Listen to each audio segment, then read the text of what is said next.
Boy Johnny Football rolls into town, and fellow rookie Taj Boyd has made the trip to Oregon as well for the opening. Future Alabama signal caller Blake Barnett is one of the headliners this week as the best high school football players compete against each other, and it kicks off with the SPARQ National Championship next.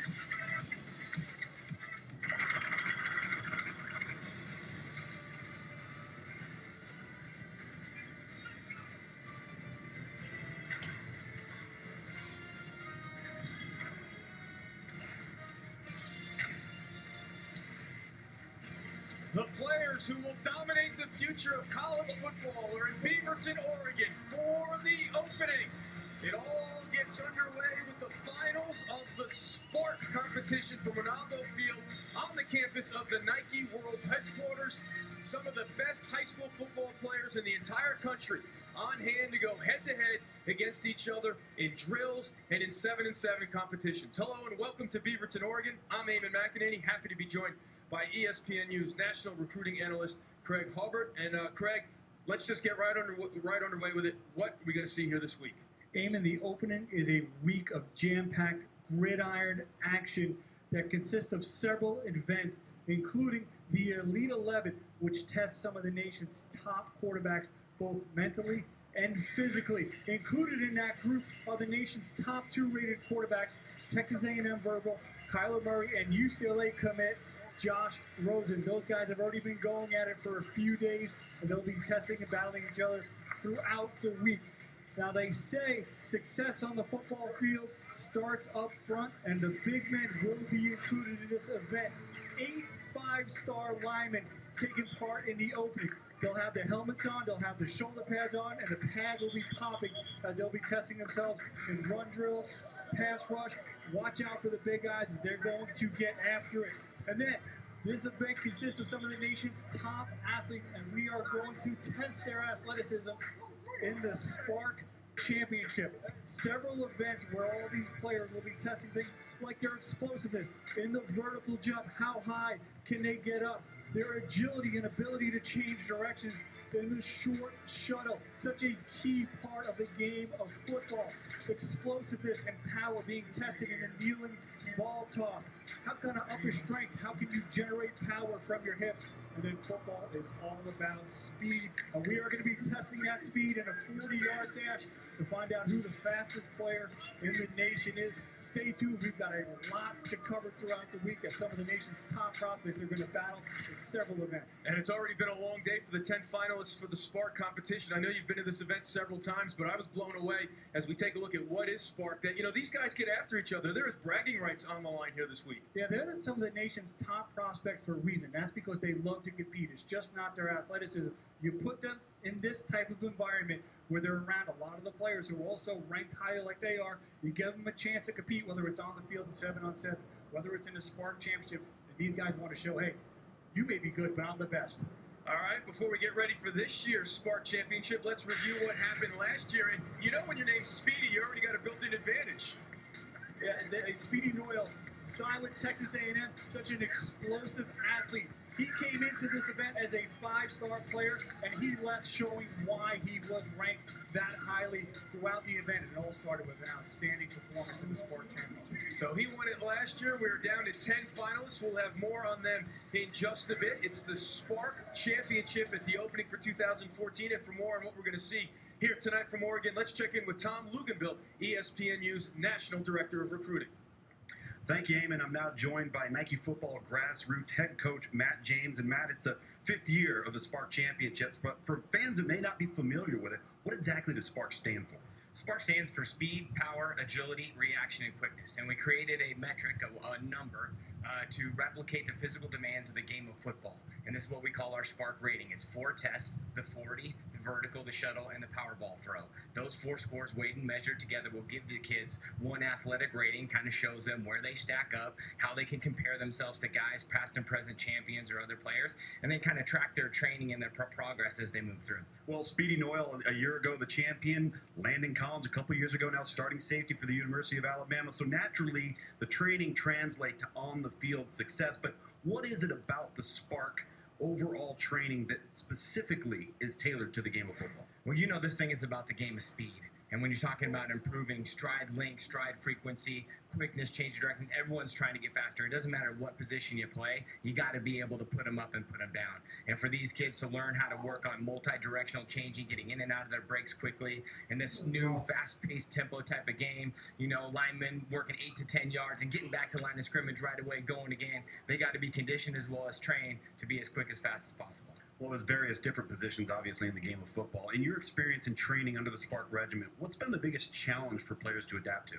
I think the fact of the new pace of the game, I think, for these guys to understand the quickness, the turnaround, the conditioning factor that goes into it, and the explosive power for these guys and the kids that they have. And in the 5 years, the numbers, the scores, how kids have improved, and how they're learning a lot of these training drills and techniques at a younger age, and you're starting to see it progress onto the football field. Last year, for this event, the last score to get into it, to qualify, was 120. This year, 130. So they're already 10 points better just to qualify to get into this finals. The record's 154. There's a good chance that could go down tonight. All right, well, let's go have some fun, okay, Matt? That sounds good. All right, man. Take care. Eamon? All right, Tom, here's a look at the 10 finalists. Kirk Merritt earning pole position with the best number in the morning. Minka Fitzpatrick out of New Jersey on his way to Alabama. The last man in. Several players boosting their reputation earlier this morning. For now, though, let's meet the finalists. Nick Fitzpatrick from New Jersey. I'm an athlete, committed to the University of Alabama. Porter Gustin, Salem, Utah, linebacker, and I'm undecided. KJ Hill, North Little Rock, Arkansas, wide receiver, undecided. Taj Griffin, Powder Springs, Georgia, running back, Oregon University. My name is CJ Sanders. I go to Notre Dame High School in California. I play wide receiver. I'm committed to Notre Dame. I'm Josh Sweat, Chesapeake, Virginia, defensive end, and I'm undecided. Tyler Phillips, North Little Rock, Arkansas, safety outside linebacker, undecided. Hi, I'm Chad Smith. I live in Sterling, Virginia. I play linebacker at Dominion High School, and I'm committed to Clemson University. Malik Jefferson, Mesquite Poteet, linebacker, and I'm undecided. Kirk Merritt, Deshaun, receiver, undecided. And then there were 10. When we'll be back, we'll have liftoff of the SPARQ. Who has the best hops? We find out right away when we return to Oregon.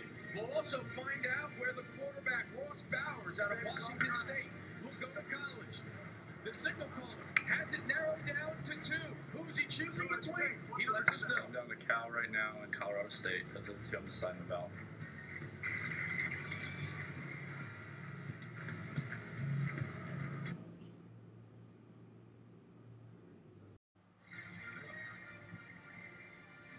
ESPNU brings you coverage of the opening. Tonight, just the beginning. It continues with 7 on Football Wednesday at 8 p.m. The nation's top high school football athletes competing against each other in a 7-on-7 matchup.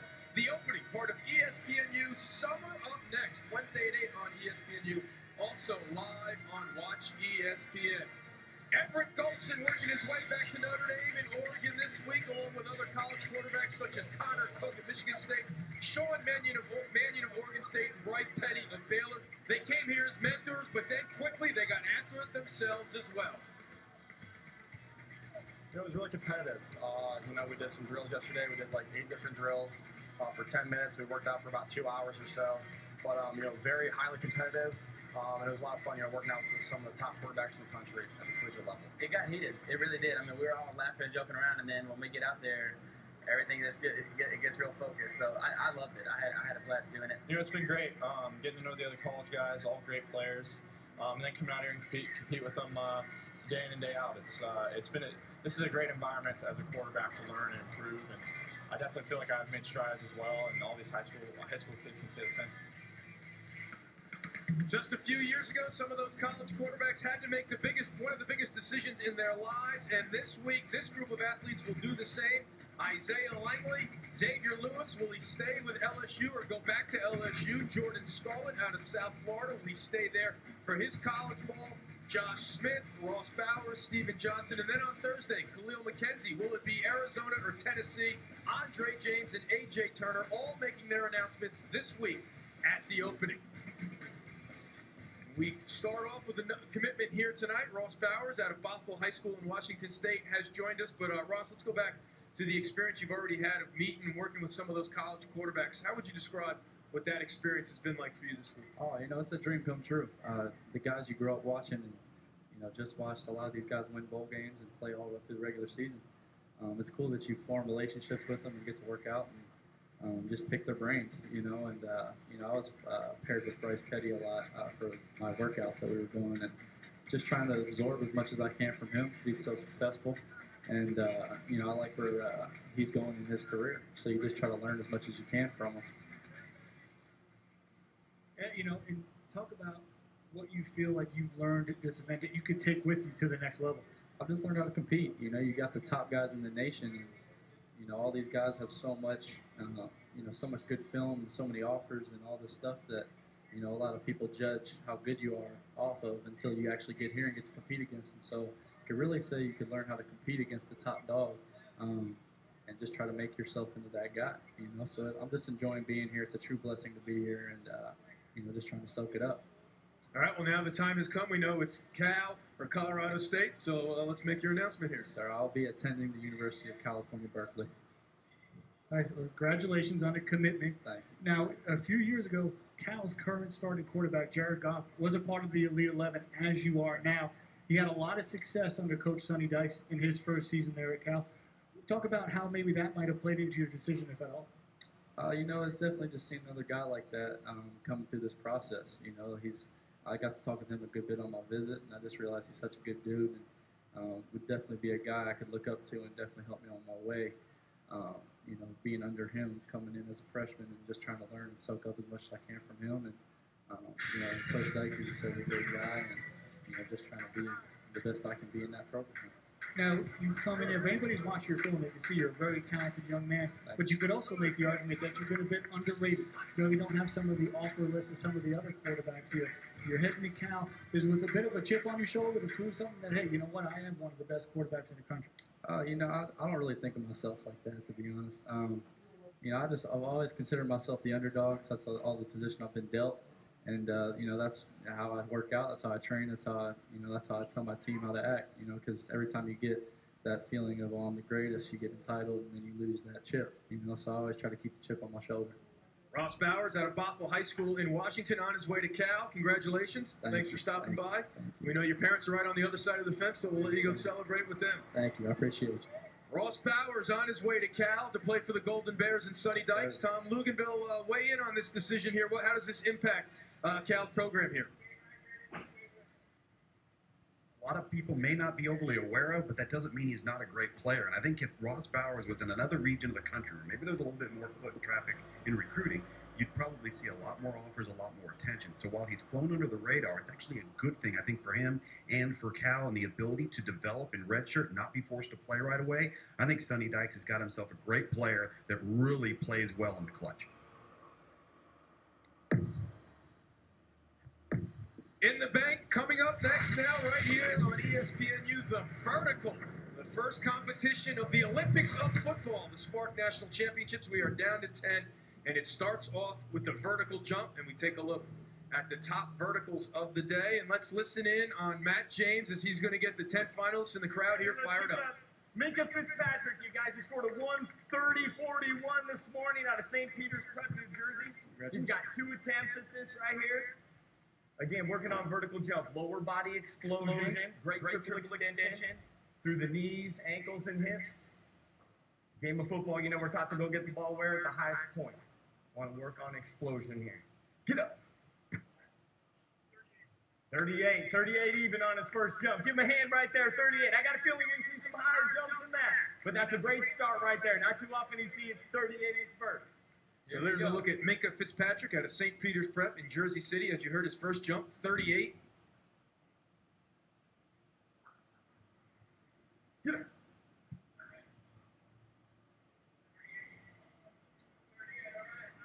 Got one more. So he delivers a pair of 38s, one more leap. They're looking for him to go higher, but 38 still very good, above the average for the cornerback position.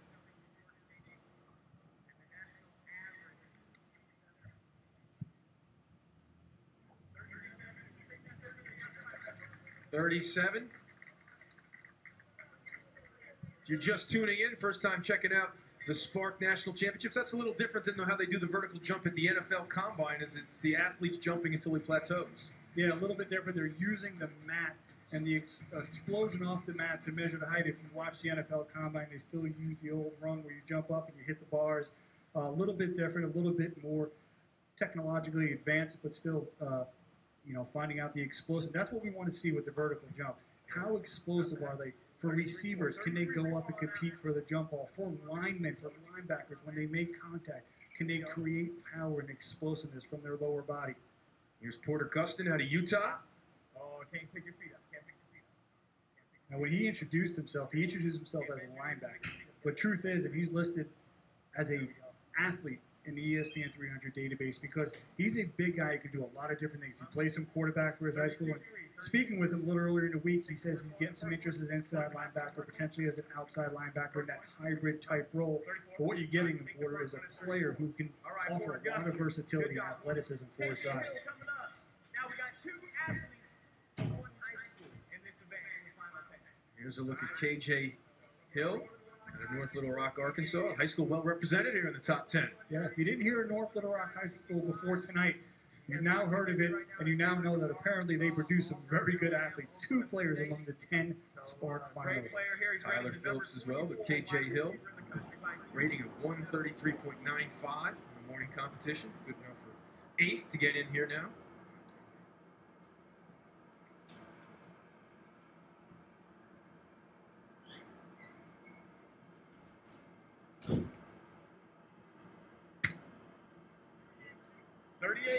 Right there, 38-2. Looks like he's been practicing on this one. He's got a technique. He has got a routine down.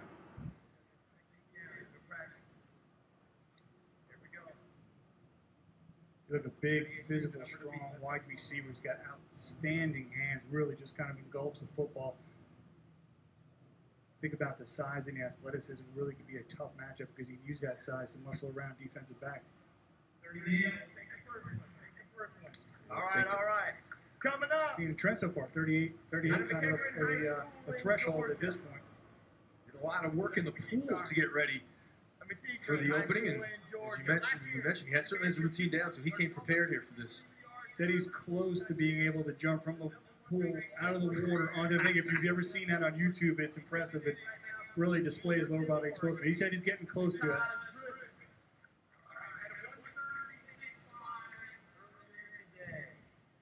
Off with the vert. Let's go. Taj Griffin out of the state of Georgia, but an Oregon Duck verbal here in the state where he's going to be playing his college football so far, putting on a show. Yeah, you know when the crowd starts going, ooh, it's going to be a good number. 41 over 41, so very impressive there. 41-8.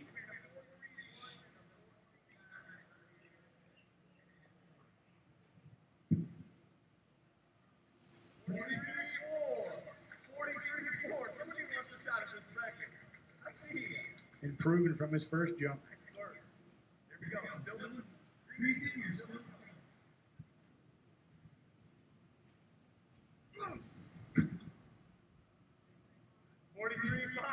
Still going. 43.5. Now, when he tested during the SPARQ, he got up to 46 inches, so he's still in the neighborhood.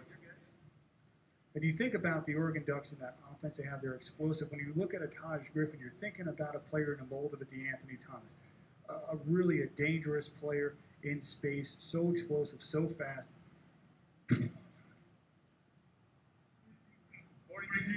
So he's dropped a little bit there, so obviously he'll take the high number, 43-8. Taj Griffin. Oregon fans here think he looks pretty good in those lime colors. You know, and another thing is, too, is the more you get tired, that lower body starts to get tired, the more jumps you get. It's more difficult with the more reps you get into to be able to increase your score because you really are generating a lot of power, really working your lower body muscles with each rep that you take. Here's a look at C.J. Sanders out of Sherman Oaks, California. Goes to Notre Dame High School, committed to Notre Dame. He likes consistency. That's what we're like. 38-3.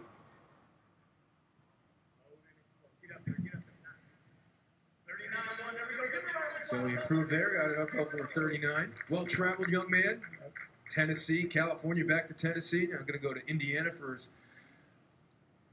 college. You want to talk about a young man with really a great pedigree. His father, Chris Sanders, played for the Titans And then his stepfather, Corey Harris, played for the Raiders. So obviously he's a young man who's growing up around some great football talent. Also has some acting experience. More than that, we'll get into that throughout the week. But he has been in some feature films. But now here is a man-child. You take a look at this guy walking around campus. You are blown away by Josh Sweat. The lone lineman involved amongst the top 10. Josh Sweat out of the state of Virginia, currently uncommitted, but wow, you want to talk about a freakish athlete. Look at how the length he has and the frame to continue to develop. What did one of the guys tell us there? I think it was Malik Jefferson said, that's no lineman. That's a linebacker. Come on. The lone 5-star player taking part amongst these final 10 as well. Banged up after the morning competition, so let's see if he's ready to go here.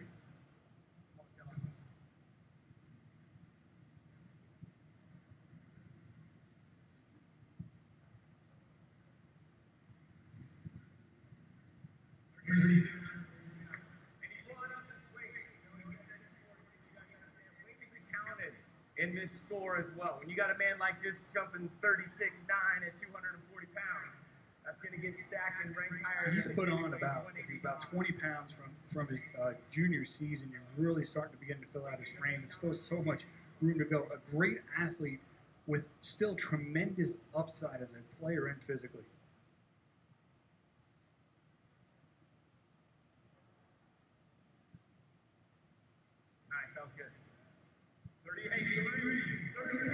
Improves there, 38-3. Working through, as I mentioned, a hip flexor injury. Hurt his hip running the 40. And you can see some of the explosiveness that we're seeing here with him in the vertical jump and the numbers he's putting up there in the 38 range in his get-up. And then you look at him, he's still got a lean build, but he's got the ability to transfer speed to power and be able to overpower offensive linemen. Last year's second jump is best. 35-3. Now here's one of the surprises of the SPARQ morning competition, Tyler Phillips. Tyler Phillips. The other part of the North Little Rock, Arkansas duo, but you get taken aback when you say, who's offering? None. You're like, well, excuse me? That could change after this week. Yeah, he went and performed throughout the year. There were NFTC. The players would show up and then they would test in the SPARQ, and they would also take part in drills, and they would earn invitations to the opening from those events. Tyler's a player who went there and just performed outstanding in the SPARQ portion and earned an invitation here. You're right, he's got a bit of a chip on his shoulder. He wants to show, hey, I'm a great athlete, I'm a good football player too. So we're going to see him in the SPARQ portion as well, but player to watch throughout the week in the 7-on as well. Pretty impressive there with a 42-8. He improved on what he had done during the year. A little over 40 was what he had tested.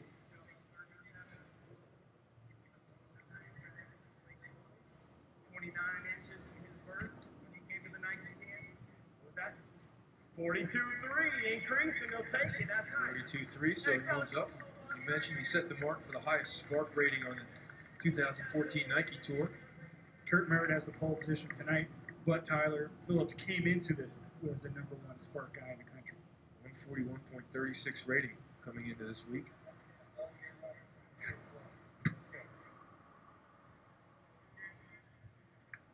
It was a 42-2. Final 3 coming up. Once again, the numbers he has improved on from the years, from the earlier in the year. There's Chad Smith, Northern Virginia area. Clemson verbal commit. Clemson right now currently with a top 5 class in the nation, including 5-star offensive lineman Mitch Hyatt. But Chad Smith is one of the players in that class who I think is an underrated steal for them out of the state of Virginia. Really athletic linebacker.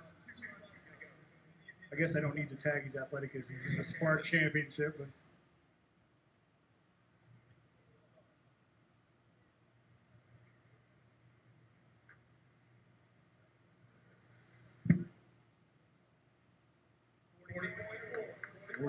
.4. He prepared for the opening in the SPARQ, working out at the RIT Performance Facility in Northern Virginia, run by Cliff Russell, the former Washington Redskin.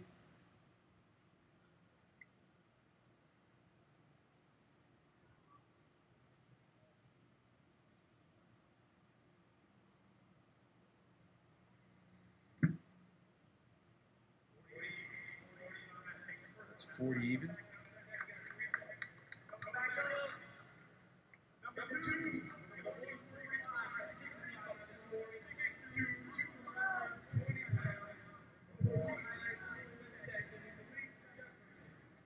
The eyes of Texas are on Malik Jefferson. Poteet High School, Ski.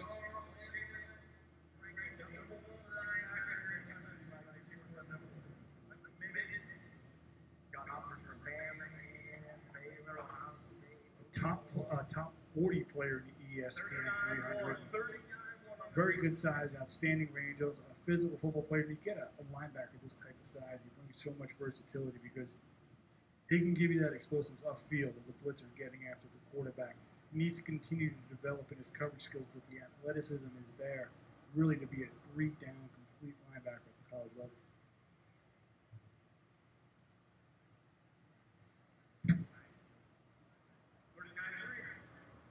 We talked to him a little bit earlier, and he just jumped a 39.3.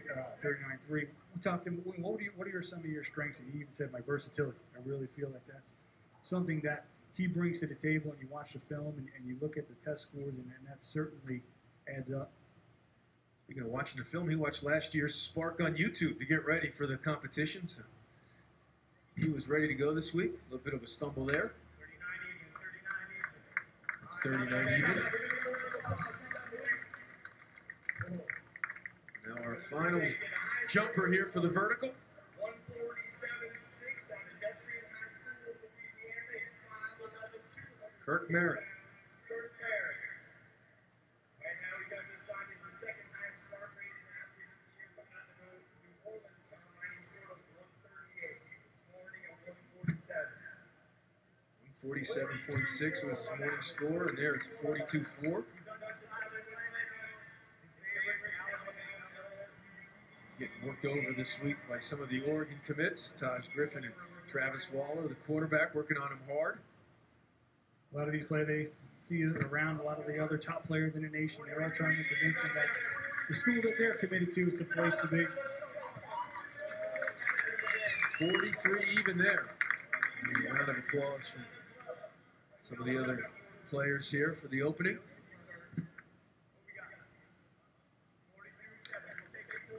42. So the first test of the SPARQ Championships has been completed. The vertical jump. All 10 have jumped. Let's check in with Tom Luginbill. Thanks, Eamon. I'm here with former Oregon Duck, arguably one of the most explosive players all of college football the last couple of years, DeAnthony Thomas, and a newly minted Oregon Duck in Taj Griffin. Just posted a 43.5 in the vertical leap. Taj, obviously the Oregon offense is about speed, it's about explosiveness. DeAnthony, you know that as well as anybody. What are you looking forward to most about being an Oregon Duck? Really, getting in the offense, getting with the staff, really just like being in the system and seeing the way that, seeing how exactly they're going to use me. And I feel like I can do great things in the offense, so I'm really excited about that. Well, Todd, you talk about how they're going to use you. That was really what made you so special, DeAnthony, a wide receiver, a kick punt returner, or a running back. When they break the huddle at Oregon, they better know where you're at. What would you have to say to Taj here about what he's going to expect over the next couple of years? A great experience, great environment, great atmosphere, great fans, great fan base, great coaches. Just all you have to do is just go out there, have fun, make plays, contribute to the team, and you have a successful career. As far as making that leap from the high school level to the collegiate level, if you could impart some wisdom on Taj here, what's maybe the greatest challenge that you encountered that maybe you didn't see coming? Just staying focused, surrounding yourself with the right people, and just being dedicated to the job. Once you get out of high school, that next level is all about experiencing that job and just going there, working hard, and giving your best every day. Taj, tell the fans for Oregon and college football what they can expect in your style of running back. They can expect a lot of great things, and put up some great numbers. Thanks a lot, guys. A lot of great things coming to Oregon, past and present, guys. All right, Tom, thanks a lot. Receiving advice, part of the opening, Richard Sherman on hand here in Oregon to talk about his journey from Southern California to Stanford to the Super Bowl. We'll hear from the Super Bowl champion of the Seattle Seahawks when we return, and we'll also have the Agility Shuttle, much more than speed. If you want to win the Agility Shuttle of the SPARQ Championships, the final round is underway. The vertical jump has been completed. When we return to Beaverton, We'll have the agility shuttle. Who is going to win the SPARQ for 2014? We're back to Oregon after this.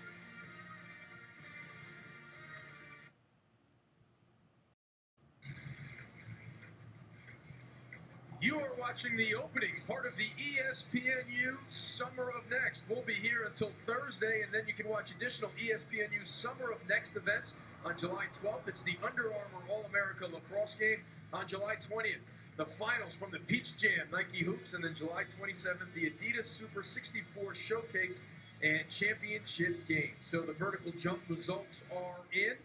We take a look at those numbers, and Taj Griffin leading the pack. Yeah, the Oregon Duck commit in his state where he's going to be playing his college ball off to a fast start. Outstanding explosiveness for the player. Once again, so dangerous once he gets into space. We see Kurt Merrick, who came in here in a pole position, close behind with a 43 even. So let's see how that affected the SPARQ Championship standings with 3 remaining events. Josh Sweat, Loretta Logjam, traffic jam at the top. They're a lot of great athleticism. They're led by the defensive lineman at the top. 41.46, the magic number right now in Oregon. Now let's check in with Tom down on the field. Well, thanks, Eamon. Each and every year at the opening, they bring in former college, former NFL players to impart some wisdom. Earlier today, I caught up with Super Bowl champion Richard Sherman and what he would like to give his insights to these youngsters here at the opening. Be relaxed. Enjoy the moment. Engage. Understand the moment. Understand what's going on around you. Understand who you are and what the people are trying to do. Because if you're engaged and you understand, then you won't be overwhelmed by the moment. You won't be. It will never be too much for you. And also have fun. It's a game. It's a kid's game. And I think the moment you stop having fun, the moment you start feeling pressure and stress from this game, is the moment you lose it. That's the moment you start making mistakes, and mistakes start compounding. You start making mistakes on and off the field.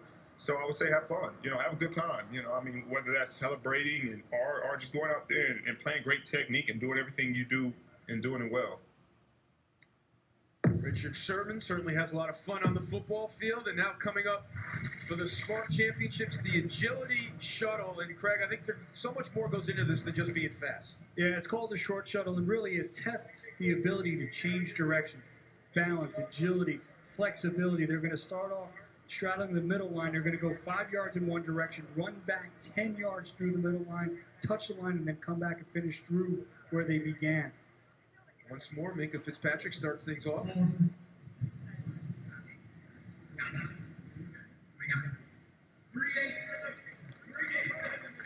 387 to start. That is really outstanding to break for a corner. Really very good, above the average. He ran track and field, excelled at it in St. Peter's Prep this spring. And talking to his football coach, Rich Hansen, said it really helped him on the football field as well. Now Porter Gustin. He has one official set. He will go to Notre Dame. That's about all he knows. He's still trying to narrow it down to where he'll take his other official visits. 4-3-4. And so much of the game of football is very rare times you get to just run in a straight line, unimpeded over a distance. In the game of football, you have to be able to change directions, make people miss. And this is more of a look about that type of athleticism. That's what the coaches at this drill were telling me this morning. It's about technique. It's about learning how to break down and then burst again. Yeah, you want to stay low. You want to touch that line but not give up too much ground. And on that one, he missed touching one of the lines. And again, it's about technique and discipline. And ultimately, though, you don't ever want to just train for a drill. And if you watch the NFL Combine, you'll see sometimes some of these prospects going in there for a high draft choice. They'll train specifically for those drills. And it's great to test, but if you're going to play at a heavier weight, you need to be able to play a good football player, be a good football player, and see what these test scores can indicate for your ability on the football field. So KJ Hill puts up a 3.94 there. Breaking forward as well. One of the key things to remember is when you look at a testing setting, it's a great tool to supplement the rest of the evaluation process. Because ultimately what you want to find are football players. And how do you find out? By watching them play the game, by watching the film. But this could really give you a good glimpse into the type of athleticism the player has, what type of upside they may have as well.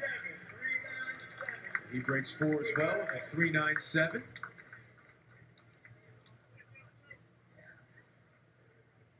Has some impressive scores here in the early going with the short shuttles. Comes Griffith, outstanding in the vertical jump. Now comes out and does a nice job in the short shuttle. C.J. Sanders.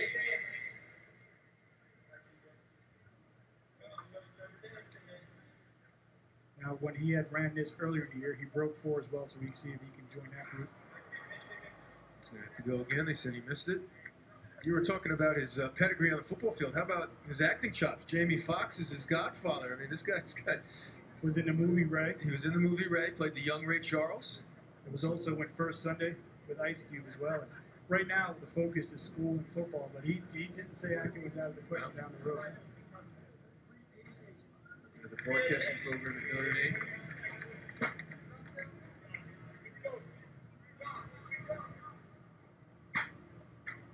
.388, so impressive time there for C.J. Sanders on his second attempt.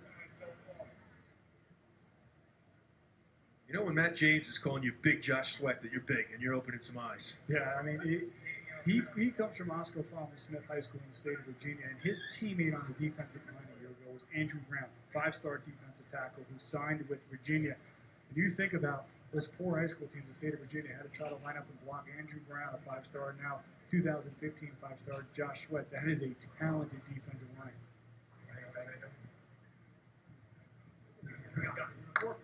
4 even. And he was telling us that watching Andrew go through the whole process really helped him out and sort of, was a chance to go through it early.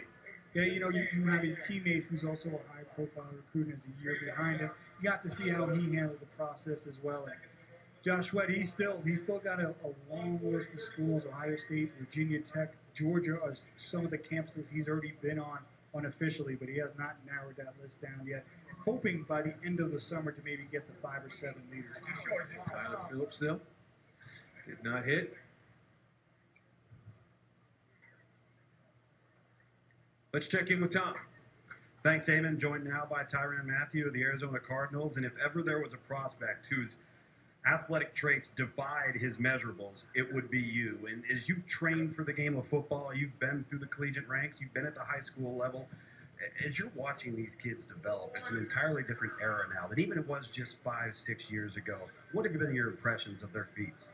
Well, I'll tell you one thing. These guys that's coming out of high school in today's world, the competition is grown tremendously. I think a lot of these guys, they want the exposure. It's okay if they get exposed in these camps, but I think it's all fun and games with those guys. But I'm really impressed with these guys' competitiveness. When it comes to them transitioning to the next level, as you did from high school to college and then now from the college to the NFL, from a pitfall standpoint, what type of advice would you impart on them as they make their journey to the next level? Well, like I told a couple of the guys earlier, you want to brand yourself today. You want to brand yourself how you want to be looked at and represented 5 years from now. So when you're coming out of college and you're going into the NFL, no one's has to question who you are and what your brand is. So I think most of these guys are branding themselves pretty good. Most of these guys, they're setting themselves up for success later on. All right, thanks so much, Tyrann. All right, a 4.03 right there for Chad Smith. Now Malik Jefferson. Malik there, coming back towards after his first line touch, you want to stay on a straight line. You want to keep moving along the same plane. He came off and bowed a little bit back inside and then lost his footing as well. All about the efficiency of movement. I don't know what it's like for these guys to compete here. First of all, on national TV, sure, but you look over, you see Tyrann Mathieu, Willie McGinnis hanging out. I mean, Johnny Manziel's here as well. It's got to be pretty impressive to go to work with those guys watching you. Much better rep that time for Malik Jackson, posting a 4.12. Kirk Merritt.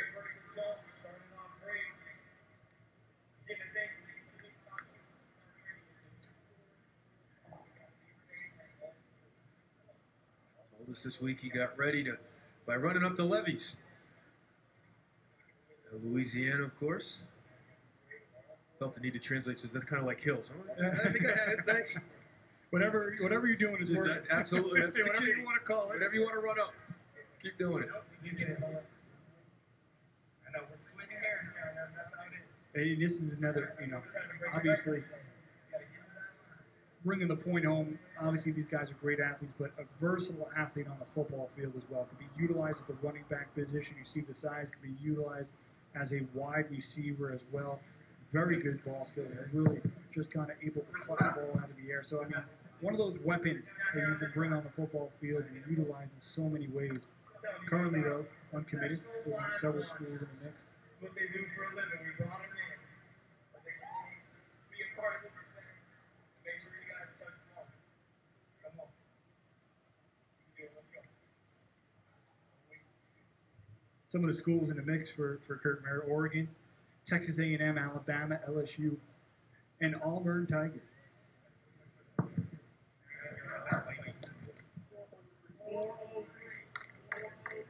Puts up a 4.03 there. Now they're going to flip the direction from which they started. But before they do that, we'll step aside. Taj Boyd on hand, working with the high school quarterbacks, also meeting some fans. Jets rookie from Clemson to Gang Green on hand in Oregon. But when we return, we'll have more of the agility shuttle. We also put Taj Boyd to work this week, gave him some camera glasses and made him a video journalist. We'll see how well he worked out as a one-man band.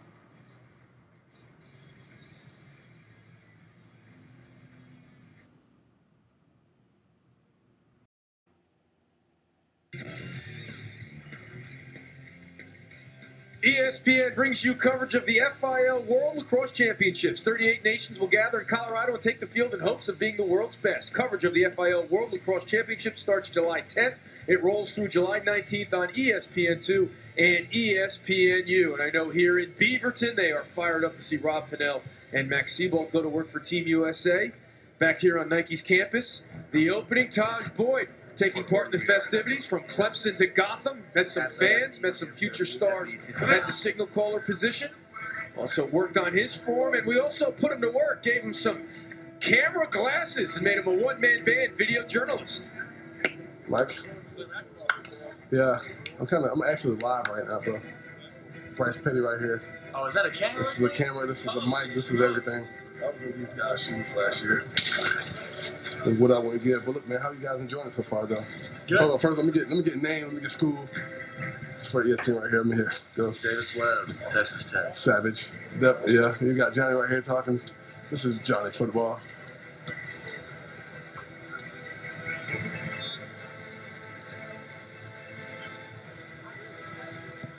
Oh yeah, there you go. So Taj Boyd, of course, an outstanding career for Dabo Swinney and Clemson, now on his way to play for Rex Ryan and getting that quarterback mix with Geno Smith and Michael Vick. What do you think he could add to the Jets already stocked at that position? I think he can make a murky situation even murkier. Yeah, you think about Geno Smith, Michael Vick. I don't think there's anyone. There's a lot more question marks, a lot of talent, but a lot of question marks. And I think he's getting into an opportunity with his talent to potentially become a guy a little bit down the road. I think great draft pick for the Jets. Rex Ryan certainly likes him a lot. Obviously saw a lot of him. Rex's son plays at Clemson. An interesting thing about, Taj Boyd that shows you about the recruiting process, he wound up at Clemson, had a great career, but first commitment to West Virginia, then wound up at Tennessee, ultimately signing with Clemson. Took a little bit of a windy road, some bumps along the way, but once again, we say it's not a sprint, it's a marathon. In the end, he wound up at Clemson, posted a great career. Last year here as a college camp counselor, now came back as a New York Jet.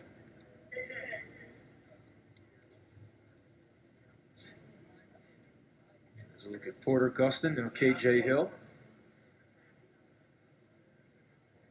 Now the first rep, they went to their right. Now for their second rep, they're going the opposite direction, starting off with that first move to their left.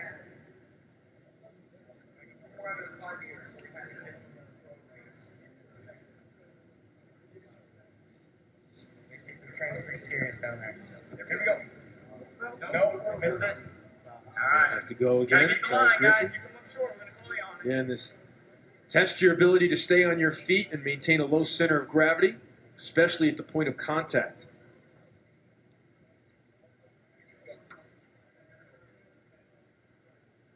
Fouled in that one, so having to take the rep again.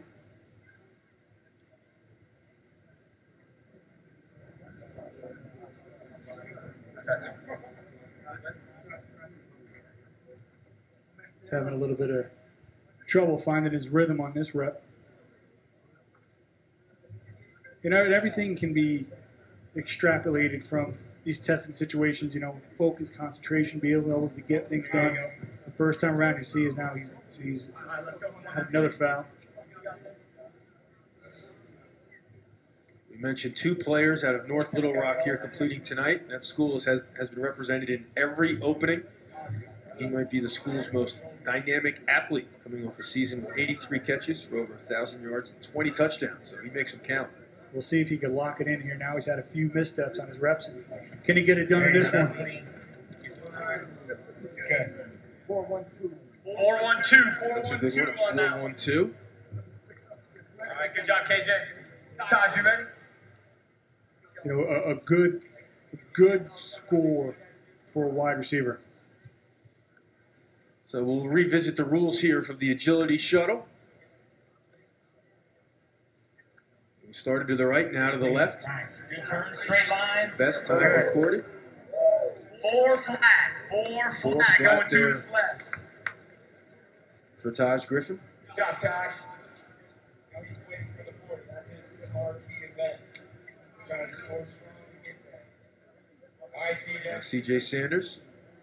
Taj, so earlier today during the SPARQ prelims, he was creating quite a buzz with his performance. Question here, the judge is debating whether that was a good one or not.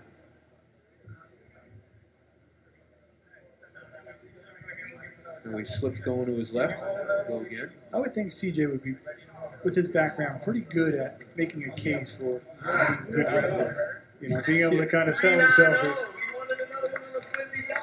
3-9-0. He'll certainly take the second run there. Maybe the judges gave him the benefit of that out there, Matt James says. Now back comes up the 5-star, number 4 in the ESPN 300. Talking about defensive end, Josh Sweat out of the state of Virginia.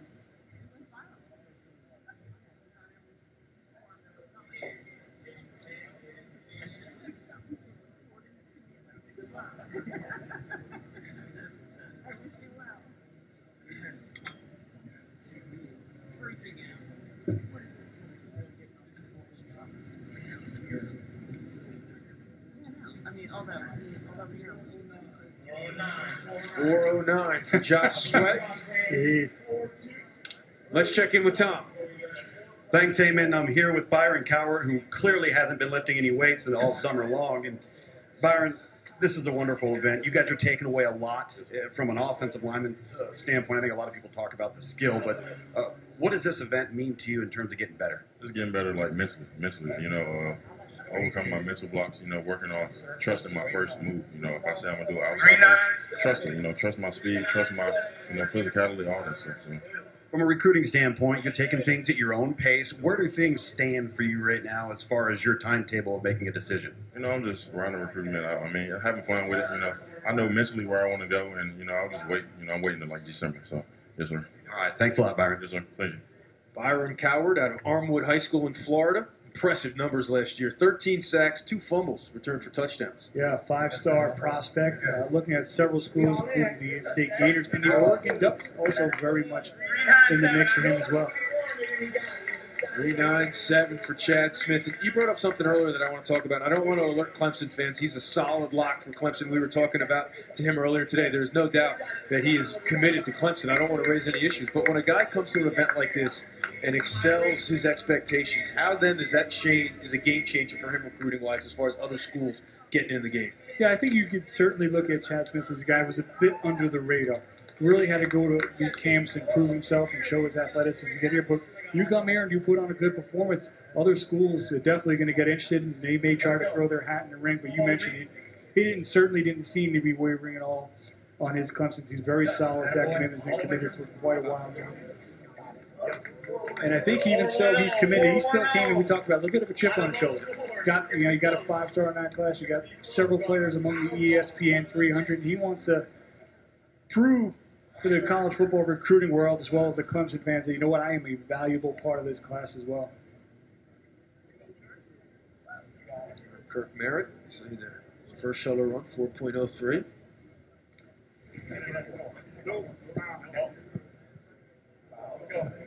Wasn't good.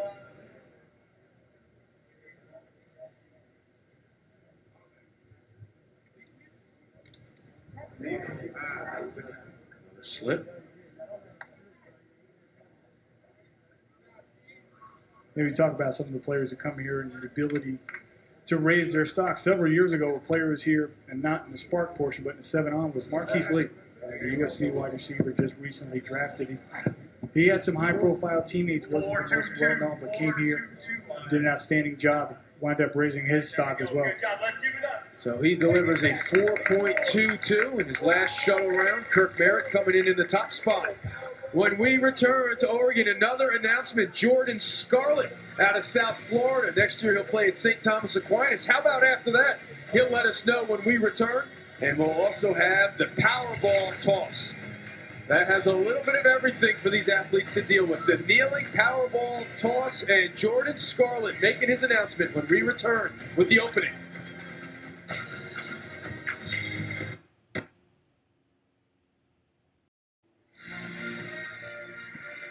ESPNU brings you coverage of the opening. It continues with 7-on football championships. Thursday at 8, the nation's top high school football players take the field in the 7-on championship. The opening, part of ESPNU Summer of Next, Thursday at 8 on ESPNU, also live on Watch ESPN.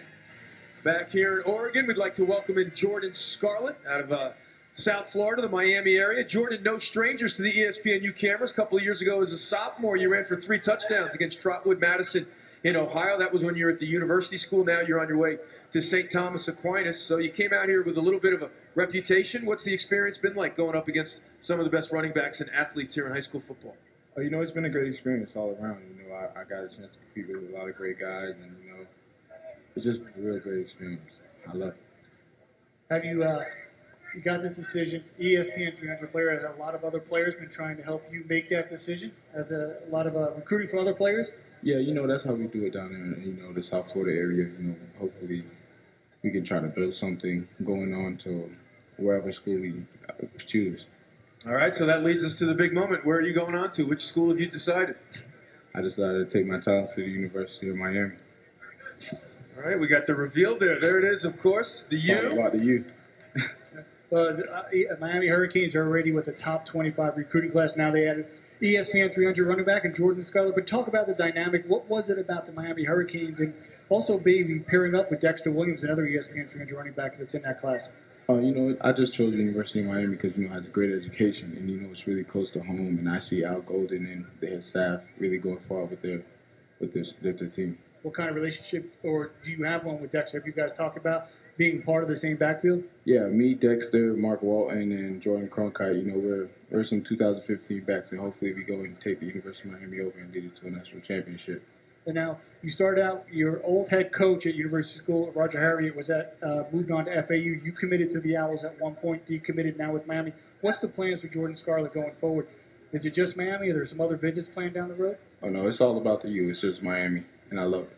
All right, so that's emphatic with the T-shirt, the hand signal, and then it's all about the U. Jordan Scarlett, thanks a lot for stopping by. Congratulations on your decision. Thanks.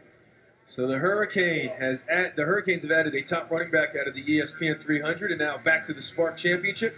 We take a look at the agility shuttle results, and Minka Fitzpatrick out of New Jersey with a 3.87. C.J. Sanders right behind him, but Craig, some impressive numbers. They continue. Yeah, you see some of those players breaking the 4 mark, and outstanding athleticism among those players. All right, so now we move on to the kneeling Powerball toss, and this is all about technique and strength. And let's listen to Matt James get him going once again for the kneeling Powerball toss. Powerball throw, third event right here. Knees got to stay on the pad. Plantar flex your toes so your toes are pointed back behind you. The athletes can break at the hip. They can rock back and forth. They can yell if they want to. Let that thing fly. They can even fall forward onto their hands after they let the ball go, as long as their knees stay on the pad. Knees come off the pad. It's a scratch. It's not going to count. All right? 1 practice throw, 2 to count. Mickey, you ready? First one. Here we go. Third test. Let's go. There's Matt James with the rules, and now Minka Fitzpatrick ready to go. This is now we're testing The upper body strength also with them, the kneeling ball does the ability to generate power from their lower body.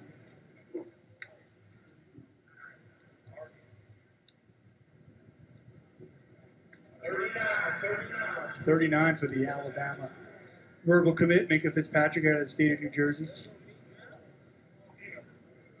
Started as a freshman, St. Peter's Prep Marauders.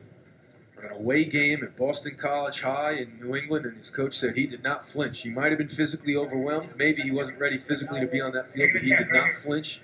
And he was a starter for that powerful program ever since. I think he topped it right there, yes. 40.1 on that one. 40.1. Yeah, impressive number for a cornerback. When you think about the Alabama tradition in the secondary, another big physical corner right now committed to the Alabama Crimson Tide. You got a little too much height on his knees. Now here's Porter Gustin out of Utah.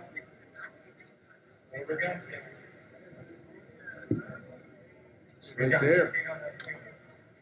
You see Porter Gustin's got that band on his left hand. Hurt his wrist in the 7-on-7 tournament a little bit earlier, but still competing.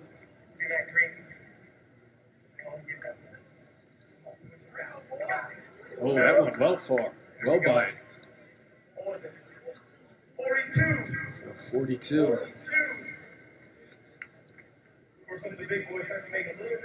Now this is a part of the SPARQ that he hadn't competed in earlier in the year because of the injury, but he's out here doing it now this for the first time and performing well. Explosive. Wow. He had a 42 this morning. Did he beat it? 44 and a half. Posted a 42 earlier today. Got an extra 2 inches. Impressive. Let's check in with Tom Luganville. Well, I'm joined by Josh Rosen, UCLA verbal commitment, and the Bruins right now. Josh, hot recruiting. It seems like every year there's always a college team that's really picking up some steam. It's the Bruins right now. In your opinion, why is that? I mean, I think Jim Moore has just done an awesome job in building UCLA's reputation and as a program, and been kind of just doing well on the recruiting front and bringing a lot of out of state and local guys to the program, and it's kind of reflected in their success and recent commitments.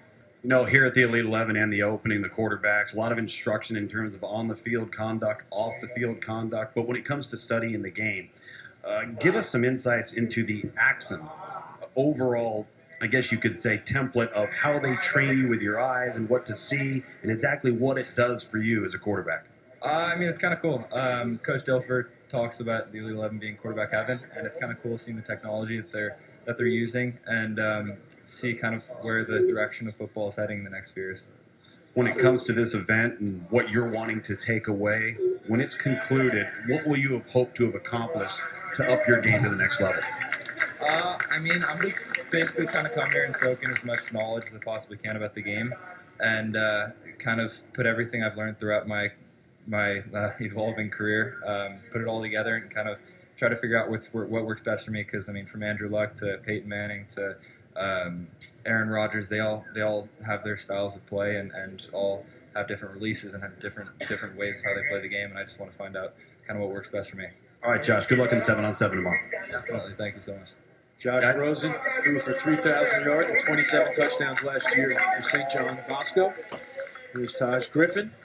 And we spoke to Taj earlier. This was the part of his SPARQ testing that he wanted to improve on. He felt that he needed to do a little bit better. We're talking about the kneeling powerball toss.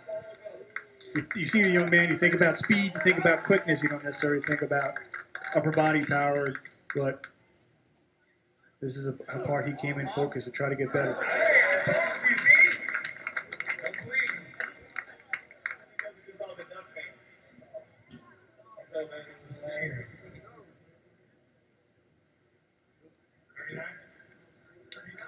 So he need 39.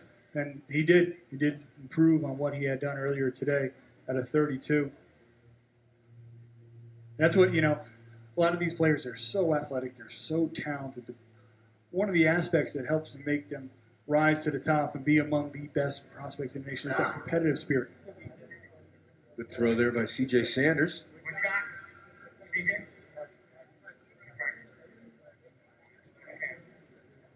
Maybe it was out of bounds. Looks like maybe they moved the pylon back. Improved on that throw. Yep. 37.5. And that's right about where he had tested earlier in the year as well. So he's staying consistent in this area. Exact same spot. He really is consistent. He likes schools named Notre Dame, and he likes to hit around the same area in his testing. Keeps things simple. We're going to step aside. We'll be back with the SPARQ Championship. More kneeling Powerball toss when we return. Check out the best high school football players in the country.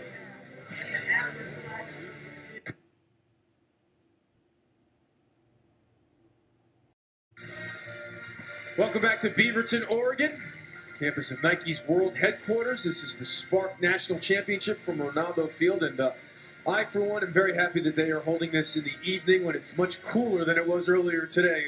Certainly, there's a breeze we can feel now. Josh Sweat, ready to go for the kneeling Powerball toss. #1 rated defense end in the country. We spoke to him a little earlier today. This was the event earlier today in the SPARQ prelims where he exceeded his own expectations. He expected to throw around a 43. Wound up throwing a 47. We'll see if he can match or beat that. Wow. That was the first. That was the first rep. It was a practice throw, not going to count, but that was the first time I think we've heard some oohs and ahs out of the crowd from the kneeling Powerball toss. Such an outstanding athlete. You look at the frame and the wingspan he has, and the upside, the physical upside. Still considering several schools, hoping to narrow down that list to 5 or 7 by the end of summer. A lot of fans hoping that their school is among that list. Yeah, I would think so.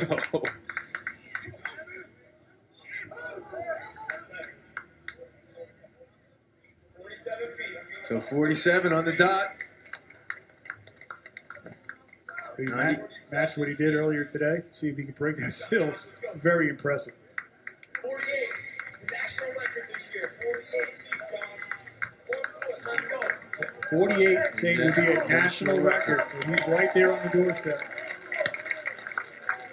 1 foot away from the national record. We'll see if the 5-star can get it done. Nope. So he'll take that first throw of 47. Now let's check in with Tom Luginbill. I'm joined by Calvin Ridley, one of the premier wide receivers in the 2015 class. Also, the owner of one of the most spectacular catches. It is now the talk of the Twitterverse. But why didn't you qualify for the chest power toss, man? Gotta do a lot more practice, I guess. Yeah. When it comes to your receiving skills, obviously ball skills are a big part of playing the wide receiver position. What do you think your strengths are as a player? I got good hands. I've been working on it. I got good hands. Where are you in terms of your route running structure? A lot of comparisons to Amari Cooper being made. One of the things he did best coming out of high school was running routes and being precise. Where are you in that stage of your game? I'm good, but I could be better. When it comes to this event and now the competition being equal, the competition is being strong, how have you gauged how you stack up against the other prospects? I think I did pretty good. I didn't show too much, but I'm going to show it tomorrow, but I did good. All right, a lot more of his game. Calvin Ridley, you'll see it the next couple days. All right, out of Monarch High School in Florida. Take a look at Tyler Phillips here, the kneeling Powerball toss. It's over 40. And there's take a look at Nick Saban doing work again. I mean, that's a loaded group right there. Well, Alabama really has set the standard on the recruiting trail. Once again, they signed the #1 class a year ago. Currently with the #1 class for 2015, you see some of the players taking part here. Minka Fitzpatrick at the top. Right now, they have more ESPN 300 prospects committed than any other program. So, once again, not shockingly, Alabama looks like they're going to be in the mix for a top-rated class once again.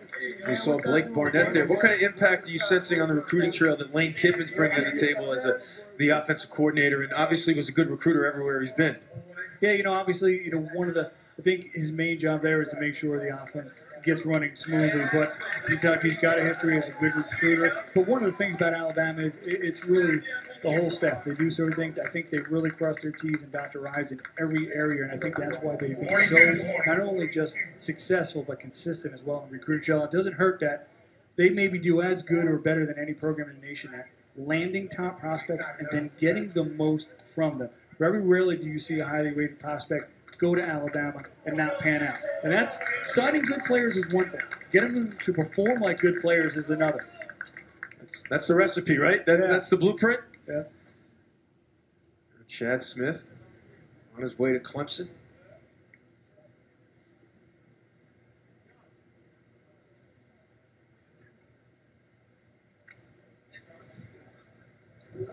So right at 40, just a little bit short of 40. 39.5. Now, the equivalent, if you were to watch the NFL Combine, one thing that they don't have in the SPARQ Championship is the benching. You'll see the 225, how many reps can they get? This is a little bit in that realm, but I actually like this better because not only is it showing upper body power, but you got to get the hips involved. Be able to roll the hips and get some lower body explosiveness as well. I think this is a little bit more of a look of what you would see on the football field as opposed to just benching. Better TV as well, watching the ball fly, see how far it goes, and just very good throw there. 40.5. Good job, Chad. Malik Jefferson. Now we're going to look at Malik Jefferson. He's got Malik Jefferson, ESPN 300 linebacker, number 4 outside linebacker in the country. He's got a top 10, but he's keeping it under wraps right now. He some of the 3 schools, though, that he does know he would like to take an official visit to are UCLA, Stanford, and Ohio State. Ohio State is the one that he actually has set up right now and is planning to go on an official visit for the Illinois game. For the Buckeyes, one of the schools in the mix, but 7 other schools also in the mix, but he's not letting us know who they are yet. People in the state of Texas certainly want to make sure he takes some visits around the Longhorn State. Said the A&M recruits all over him this week.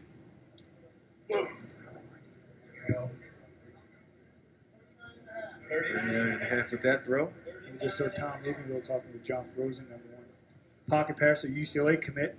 We just mentioned Malik Jefferson, UCLA also in the mix for him as well. Bruins, and then Stanford, who's done a very nice job consistently. David Shaw in that program. He won't take that one. He will take his first one at 39.5. We're going to look at Kirk Merritt. Talented athlete of the state of Louisiana, a top 10 athlete in the ESPN 300. He broke the 40 mark earlier in the year, see if we can do it right here. Broke it this morning with a 41. Looks like he's right about at that range again. Coming into the night, 147. About 70 points off the national record all time. Right about there. Oh, a little short, 40.5. In that range. He recorded the second highest SPARQ rating of 2014 coming in with a 138.84 at the New Orleans Nike Combine. Oregon, Texas A&M, LSU, Auburn, teams in the mix for him. That's a very impressive throw. That should 43. He wants one more. He said, give me that ball back. Let's go. He's feeling it now. Nope, they talked him out of it. He's going to take it. Yeah. What's that Kenny Rogers song? You don't know what? Yeah, exactly. Let's check in with Tom Luganville. Here with Keith Bullock. Keith, former NFL great, a Pro Bowler, Tennessee Titan. Recruiting, football, high school, it's changed a lot. What have you noticed about this event in terms of some changes that you're seeing that you didn't experience coming up? Well, this whole event has changed the scope of high school football. These kids get to come out and play against the best in the country with some NFL coaches, some CFL coaches, guys with a lot of NFL and pro experience. So it's great, and it's changed so much just for them to have this opportunity.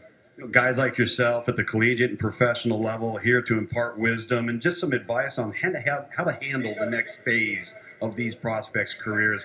What would you tell the prospect now that's coming out of high school, that's experienced a lot of exposure, and moving on to the collegiate level? What I tell guys is definitely keep working hard. This is just the beginning. Now you're seeing what the competition is going to be like when you go into school. You're going to be with guys from all over the country. And stay humble. Stay humble and stay on your grind. Work at your craft. Technique is what is going to get you to have a long career. Of course, injury prevention. But that's what I say. Stay humble and, stay on your grind. Stay on your craft. Perfect your craft. All right. Enjoy the week. Thanks, Keith. Thanks for having me. Enjoy the week. Keith Bullock out of Rockland County in New York, stayed in the Empire State, and went to Syracuse before excelling in the NFL for the Titans and the Giants. When we return, the 40-yard dash. And speaking of staying in your home state, is that what Xavier Lewis plans to do? The Louisiana product. Coming up next on ESPN with his decision. Will it be LSU, or will he be packing his bags and going somewhere else?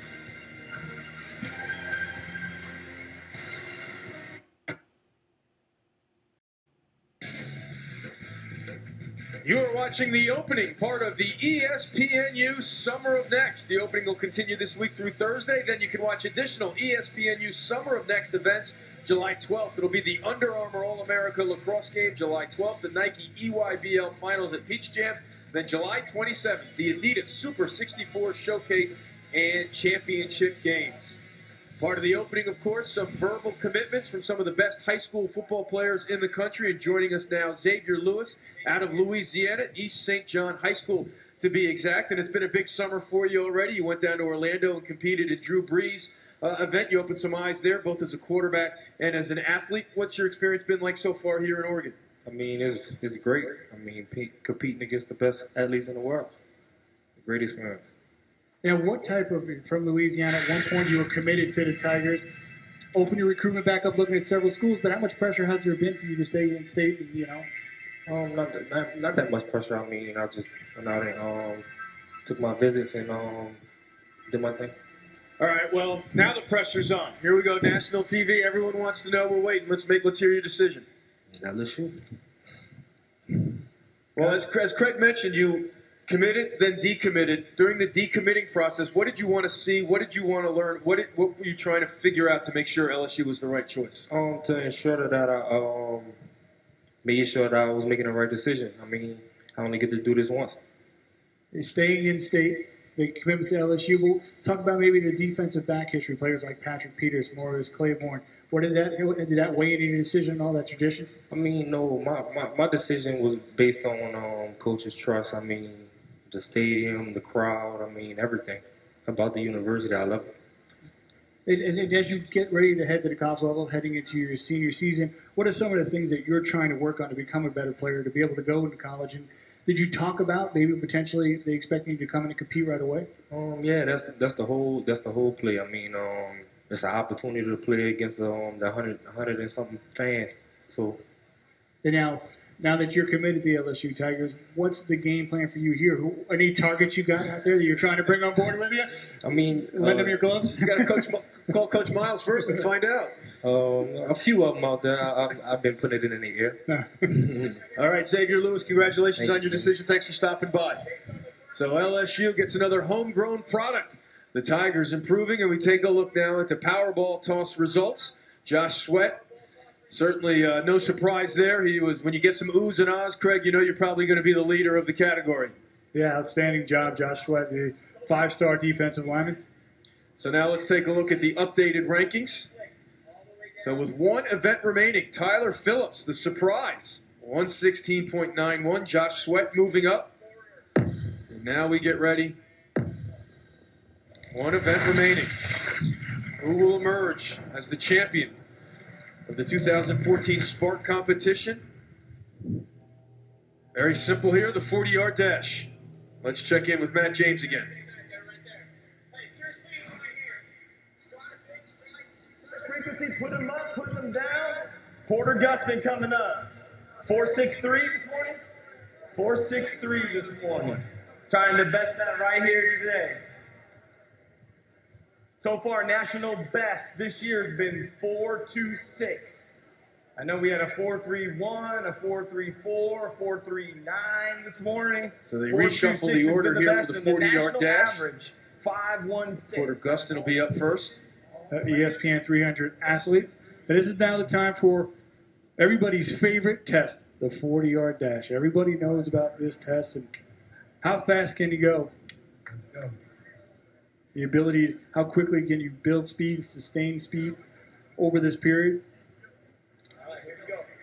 Always the most favorite question. Everyone, what's your 40? What's your 40? Everybody will come back to your center. And we will have our change. Big jumbo athlete, Porter Gustin. Can be utilized. Probably plays on offense and defense. Can be utilized in several roles at the college level. His stock continues to climb this spring into the summer. 20 yards coming out of there, finishing all the way through his 40. What do we got, teams? 4.82. 4.82. You saw his reaction there. Questioning the time. Next up, C.J. Sanders. Now here's C.J. Sanders, the Notre Dame product and the Notre Dame commit.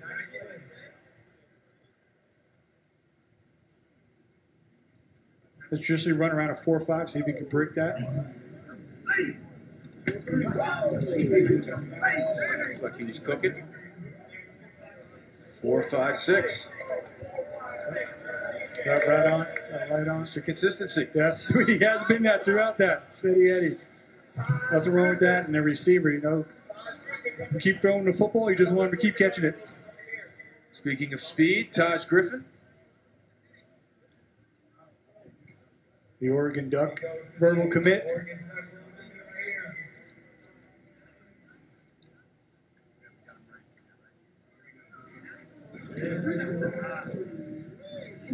Traditionally been about a 4.4. We'll see if he can match that or beat that.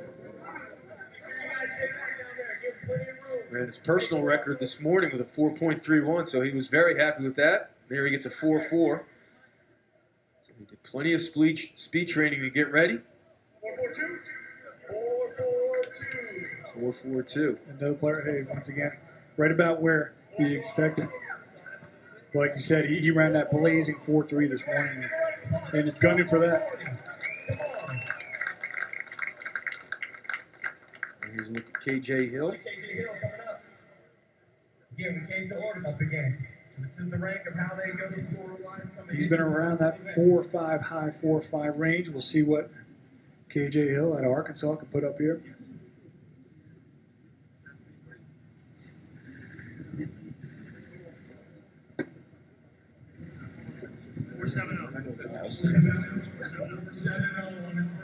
.470.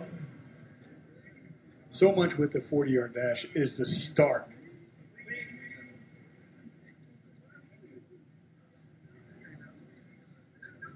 Couple of 4.70. You see him there grabbing that leg. A couple of guys were banged up after the morning competition, including this man. No, sorry, my bad. I thought it was Josh. Malik Jefferson. He was very happy with his 40 time this morning. He's working for the last 3 weeks on that. Proved his start. Got a good start there. See what 4.55. 4.55. It's right about where he had tested early in the year to 4.56. And the thing that they're doing with this 40-yard dash is laser timing, not handheld. A lot of people traditionally use a handheld on a stopwatch. You can get that human error involved in there, and a lot of times the testing scores will be a little bit better than on a electronic time testing. But this gives you really a more accurate feel of what that 40 is. And traditionally, if you're running a 4.4, 4.5 electronic, you're moving. That's outstanding. A lot of people want to talk about some of the freaks out there that can run a 4.2 or 4.3, but you're in a 4.4 or 4.5 in this range. You're moving. There's Minka Fitzpatrick, who wanted to improve his 40 time from the morning. The track star out of St. Peter's Prep. 4.59. 4.59. He doesn't look too thrilled with those numbers. Now he gets to smile a little bit. Time for the Clemson Tiger verbal commit. Chad Smith. He's been traditionally around the 4.7 mark. Chad Smith trying to fire up the crowd, get some adrenaline and some energy going. He was pumping up Porter Gustin earlier today. And, just go out there, do your best. Let's go have fun. Enjoy it. One thing, too, I love about Chad Smith, the Clemson verbal commit, is a great athlete. But watching him in camps, he's very verbal. He really takes the mental side of the game very important, too. We talked about his passion for trying to watch as much film as he can at the high school level, be a student in the game as well. It's a good start. He's off. 4.73.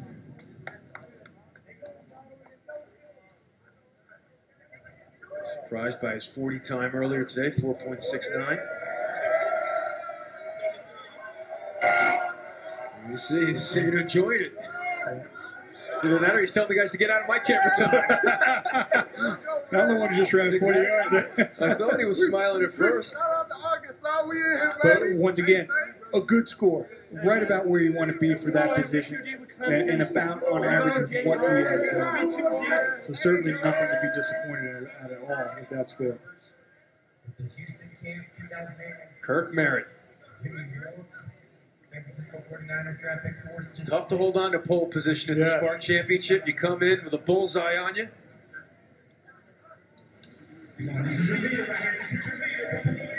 See if you can break it from the 4-5.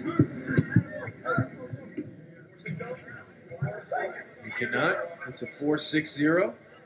You go under your Recruiting Nation database at ESPN.com. You go to Kirk Merritt's player page. You can read an eval about it, but they also have his testing results up on there. You pull up his testing results page, and you will see early in the year 4.59, and that's just about what he ran right there. But what we're seeing with these 40s is a lot of consistency with what they have posted early in the year. But now comes five-star freak Josh Sweat.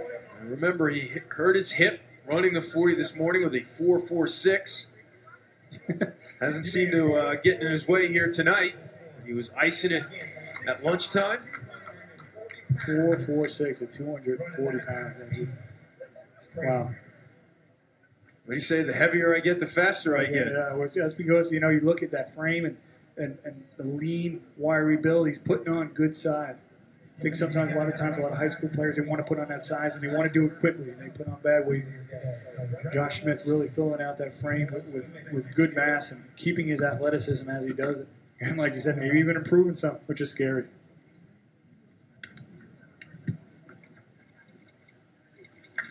A little hitch in the initial few steps. 4.55, still impressive. 4.55. I mean, really, way above the average. And you know, with the lineman, is that you really want to look at that first 10 yards and see. You want to stay in a straight line. We talked about maybe that's the hip there, not being able to start. Wow, that explosive first step. Just couldn't keep that on that same plane down there. Probably would have been closer to what he had run this morning. But when you talk about the big guys, you're not just talking about 40 yards. You want to look at that 10 yards first time. Oftentimes they'll do a 10-yard split as well. So now a young man who yet today has any Division I offers. Can he pull off and win the SPARQ Championship? Tyler Phillips.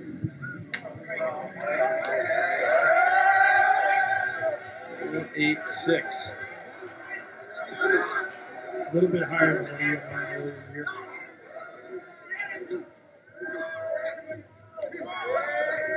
We're going to take a break from the SPARQ Championships. We'll back to Oregon as the 40-yard dash continues right after this.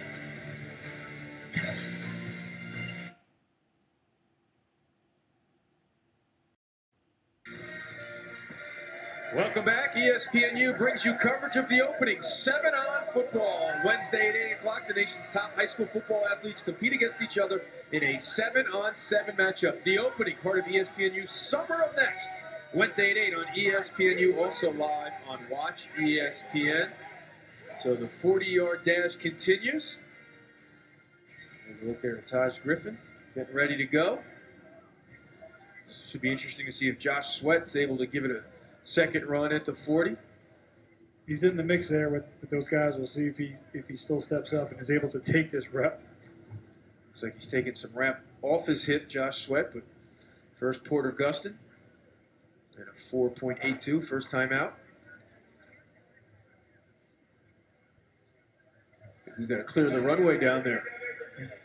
Jumbo athlete. You're looking at USC, Notre Dame, Ohio State, UCLA, Washington. He said it was a school he was interested in, including Florida State and Arizona State. So still several schools in the mix for the ESPN 300 Jumbo athlete. He said he could being recruited for inside linebacker, potentially outside linebacker, in a hybrid DN outside linebacker type role. Versatile big man.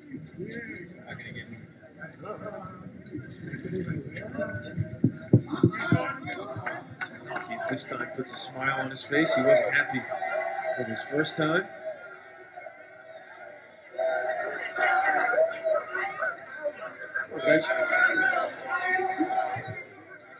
So 4.85. Now C.J. Sanders up. He was impressive in his first run. So right now, Josh Sweat still the SPARQ leader. Here's Sanders off and running. He looked like he was moving on out. Matt James felt it was good right away. 4.5 flat for the Notre Dame verbal commit, C.J. Sanders. Likes the fit of Brian Kelly's spread offense. Likes the system there.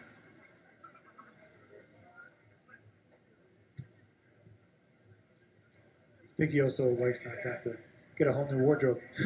He's got all those Notre Dame High School t-shirts. out of Sherman Oaks, California.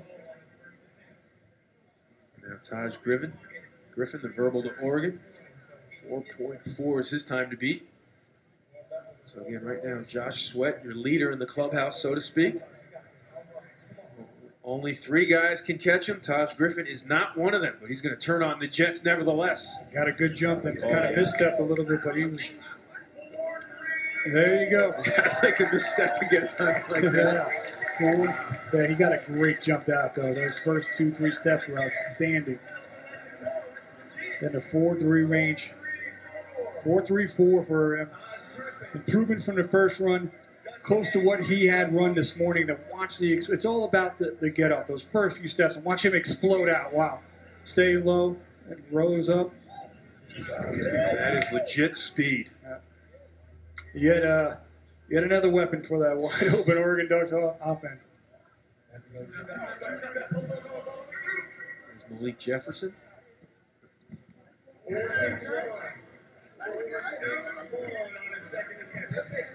Not bad, KJ Hill there.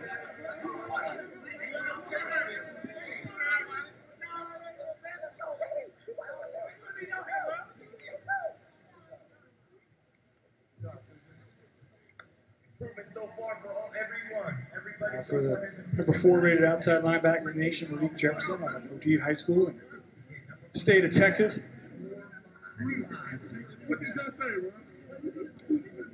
Has a top 10 right now. Not letting everybody know about it. But a tremendous athlete. We see.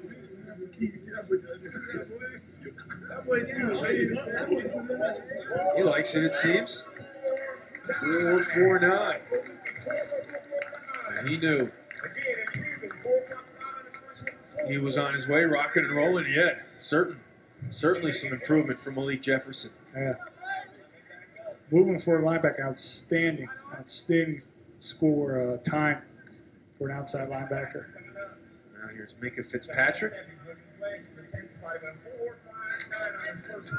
Look at you improving, keep moving up the board. He was 10th coming in.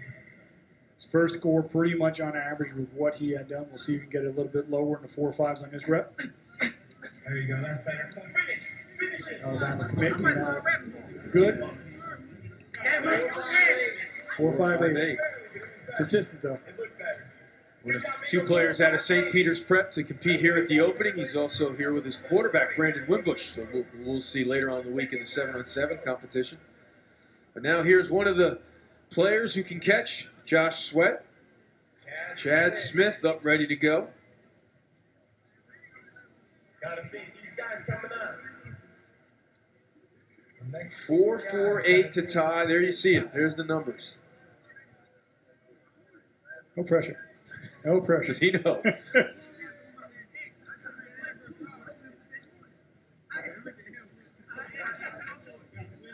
He's making sure he's comfortable in that start, taking his time. He's off. 4.47 for the lead. And a 4.69 in the morning. Wow, 4.67.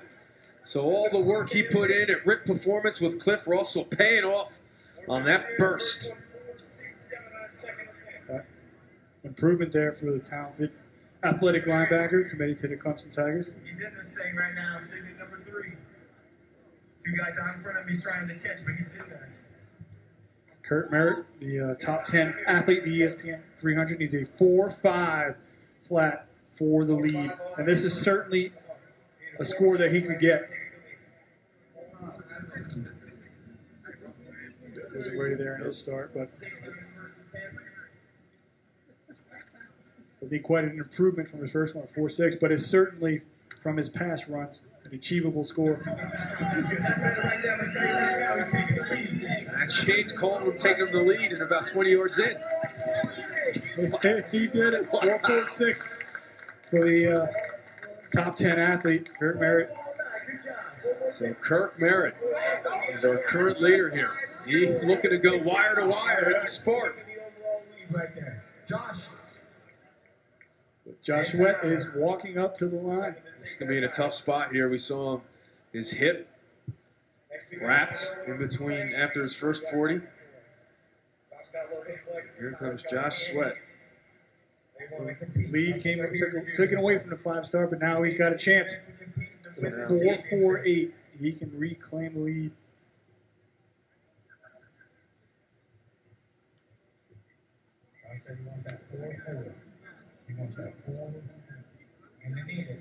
And you look at a defense, he's not as big and still a long way to go and not making that comparison, but you look at a defensive end, freakishly athletic, running a 40 in these type of scores, and you think of Jadeveon Clowney. I was afraid to go there because I didn't want to, we're not saying they're the same, but, obviously you see an athlete like this, and it certainly brings to mind. Remember Josh Sweat, he did hurt his hip earlier today, but still powering through. Certainly impacting 4.51. He was, not at 100%, still came out in the second run and improved. So it comes down to Tyler Phillips. Needs a 4.5 to win the SPARQ championship, or else it'll be Kirk Merritt. 486 on this first one. Gotta go 4.5 for the time. Can the guy with no offers coming into the event take it?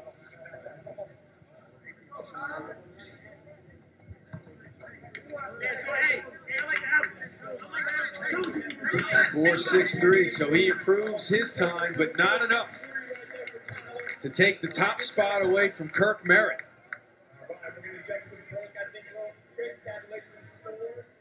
So there is your winner, Kirk Merritt, out of Louisiana. Came in number 1, and he held on to it, something that doesn't happen very often at the SPARQ Championship. So he had a big junior year. Now his reputation continues to climb as he wins the SPARQ Championship. But we are not done here at Oregon. We'll hear from Kirk Merritt. We will also have the fastest man. And the announcements will continue. Josh Smith, the Tennessee product, is he staying home? He's coming up next and telling us where he's going to go to college.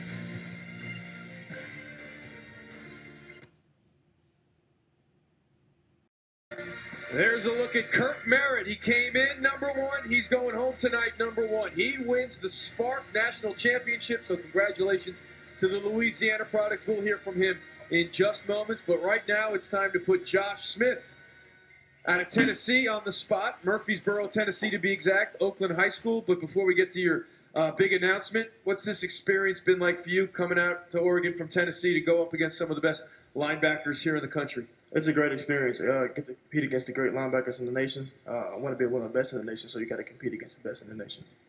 You're about to make your commitment, but for somebody who maybe hasn't seen Josh Smith play, what would you tell him? How would you describe Josh Smith as a football player? Long, lengthy guy who can play in space.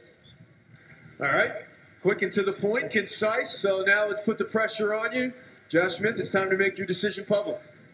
Yes, sir. I'll be taking my talents to Vanderbilt University. So there you go. You do it with the book, appropriate for Vanderbilt, and then the cell phone. You were telling us earlier today that you want to be a biomechanical engineer major. So how important and how big a factor was that in your commitment? That was a very big factor in my commitment. Vanderbilt has a great medical and a great academic, so I want to be a biomechanical engineer, so I couldn't ask for any better academics. Now, Vanderbilt had raised their profile last few years under James Franklin, but beginning a new regime there, a new future there at Vanderbilt with Coach Derek Mason. What about the new coaching staff that made you feel comfortable that Vanderbilt was a place for you? They're very transparent coaching staff, get right to the point, very passionate about the game of football and academics. How they've talked about using you at the next level, versatile linebacker, do a lot of things. What do they talk about you using you, and they expect you to come in and compete right away? Yes, sir. Expect me to come in and compete right away, inside and outside. The Vanderbilt coaching staff gets straight to the point. So does Josh. Congratulations. Thanks a lot. Thank you for making your decision. He'll get to play with his brother, Emmanuel, as a Commodore down at Vanderbilt. Now let's check in with Tom Luganville down on the field. All right, Eamon, thank you very much. We've got the fastest man competition now. During the qualifying for the SPARQ Championship, the fastest time, Jordan Scarlett here of a 4.31, Mark Fields of 4.33. Now, that race was downhill on roller skates. So what we've done is we've put it on an incline and put rocks in their pockets. Let's see if they can match it. What do you think, huh? You ready to go? All right, get that hand on the ground. Let's kick it off. All right, here we go. Fastest man competition in lane 1, Jordan Scarlett. You heard him early, commit to Miami. St. Thomas Aquinas, he ran 4.31 this morning. And in lane 2, Mark Fields from Huff High School ran a 4.33. So you got a 4.33 and a 4.31. All right, Mark Fields is committed to South Carolina. He's ranked 173 in the ESPN U300. Jordan's 169, right next to each other right there, and they're both right here, ready to run it off. Now, we're going old school rules. All right, I'm going to yell down there. I'm going to make sure those timers are ready. They're ready. I'm going to say set. Now time for the fastest man race. We've seen the SPARQ Championship, but always the funnest to bring some of the guys together and see who's the fastest man. We got Jordan Scarlett, who announced earlier on the program. Oh, that was clean. That was clean.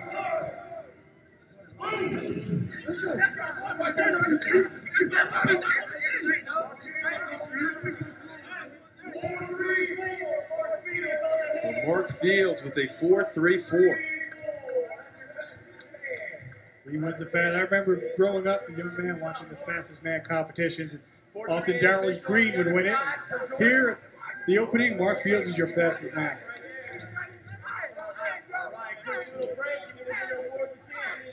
Mark Fields,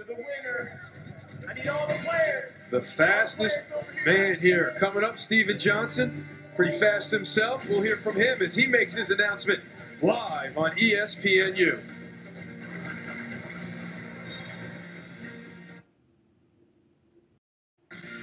Welcome back to the opening 2014. The SPARQ Championship is in the books. Kirk Merritt is your champion for this year as he goes wire to wire in the SPARQ, but we still have plenty of festivities to get to here tonight in Oregon, including another announcement. Steven Johnson out of San Leandro High School in California joins us. And Steven, your father played college football at Mississippi State. You rubbed it in a little bit that he never probably got to participate in an event anywhere close to this when he was getting ready to make his decision? Yeah. This is actually a great experience, just coming out here, competing with all the athletes, and just being here, actually. All right, so now it's time for you to make your decision. Now, back in May, you said that UCLA, Oregon, ASU, Cal, and Duke stood out as some of the favorites. Time now to narrow it down to one. Let's hear your choice. I will be committing to UCLA. As far as that. Another big pickup for the top 25 class right now. Now, you're a tremendous athlete. You could play on the offensive side of the ball as a wide receiver, on defensive and defensive back. How has UCLA talked about using you? As a slot receiver / DB. So I plan to play kick returner as well. So mainly athlete. So they're going to put you all over the place. Yes. Where they can get the ball in hand. Depending on when I get down there, see what happens. Do you have a preference going in? No, not really. So the big summer on the recruiting trail continues for the Bruins. Steven Johnson commits to UCLA. Congratulations. Thank you, sir. Thanks for your time. Now it's time to recap the SPARQ Championship, and Kirk Merritt started with the 1 spot, and he finishes on top, and he's standing by with our Tom Luganville. Well, the national champion for the 2015 class, 2014 SPARQ national champion, Kirk Merritt. Obviously, you've trained to get to this point. Was there anything specific that you paid close attention to coming into the event that you thought would give you an edge? Well, in NOLA, I ran a 4.60 in the 40, but I knew I had to improve on that, so I improved on it and ran a 4.4 to lead my best time today. What do you take away from this type of event, this caliber of competition, and now the champion of the SPARQ overall ratings? I mean, this is a humbling experience. I mean, just to come out here, just to compete against the best is a great feeling. All right, congratulations. Go enjoy it. Thank you. Eamon? All right, Tom, thanks a lot. When we return, we'll have another commitment from the Golden State of California. Steven Johnson staying home to go to UCLA. Will Isaiah Langley do the same? His announcement when we return to the opening.